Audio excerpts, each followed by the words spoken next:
Maaral na araw kapatid, alam mo ba na ang Iglesia ni Cristo ay isa sa pinakamalalaking kilusang panrelihiyon sa Pilipinas?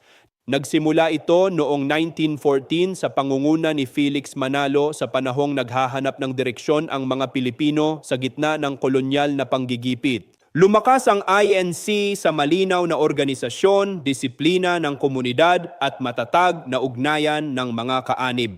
Marami ring tanong tungkol sa kanilang aral, lalo na sa pagtingin nila kay Kristo at sa bigat ng kapangyarihan ng Central Administrasyon. Ngunit lampas sa kontrobersya, bahagi sila ng mas malawak na kwento ng pananampalataya at politika ng sambayanang Pilipino. Isang kwento na mahalagang unawain ng may respeto, katotohanan at kritikal na pagninilay. Ako si Bishop Tonyo at ito ang Araling IFI sa umaga. Kilalanin ang mga pananampalataya sa Pilipinas.